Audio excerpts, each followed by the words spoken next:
పశ్చిమ కనుమల్లో మహారాష్ట్రలో నాసిక్ త్రయంబకం అనే ప్రాంతంలో జన్మించింది. ఎక్కడమ్మా? నాసిక్ త్రయంబకం అనే ప్రాంతంలో జన్మించింది.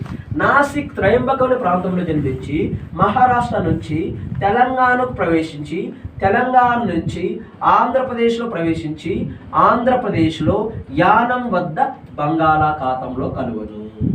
ఎవరు? గోదావరి నది. ఏ నది గురించి మాట్లాడుతున్నాను నేను? గోదావరి నది గురించి మాట్లాడుతున్నాను. ఓకే, ఏ నది గురించి మాట్లాడుతున్నాను? గోదావరి గురించి. ఎస్, గోదావరి. దక్షిణ భారతదేశంలో అతి పొడవైన నది గోదావరి. గోదావరి దేశంలో అత్యంత పురాతనమైన నది కూడా చెప్పుకోవచ్చు. మరియు ఈయన గోదావరి నుంచి మాట్లాడుతున్నాడు. గోదావరిని టచ్ చేస్తున్నాం. నాసిక్ త్రయంబకం అనే ప్రాంతంలో జన్మించి యానం వద్ద బంగాళాఖాతంలో కలవుని అని చెప్పడం జరిగింది. మరియు ఈ గోదావరి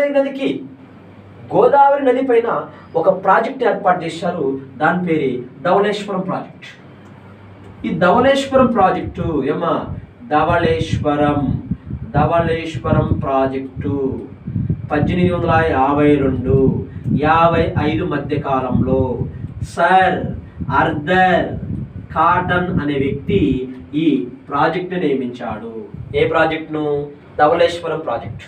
ఈ ధవళేశ్వరం ప్రాజెక్టు ఎక్కడుందంటే తూర్పు గోదావరి జిల్లాలో ఉన్నది. ఏ నది పైన? గోదావరి నది పైన. ఇదే గోదావరి నది పైన 6వ తరగతిలో మరొక పాయింట్ చెప్పాడు. గోదావరి నది పైన మరొక ప్రాజెక్ట్ ఏర్పాటు చేస్తున్నారు. ఆ ప్రాజెక్ట్ పేరే పోలవరం. ఏ ప్రాజెక్టు? పోలవరం ప్రాజెక్ట్.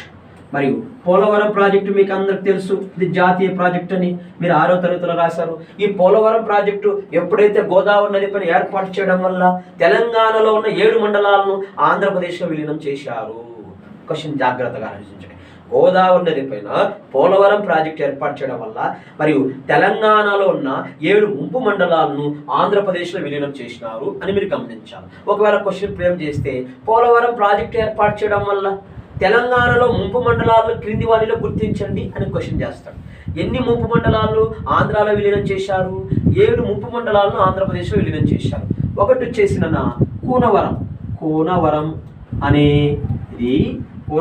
అనేది మరియు కుక్కనూరు అనే మండలం మరియు చింతూరు మండలం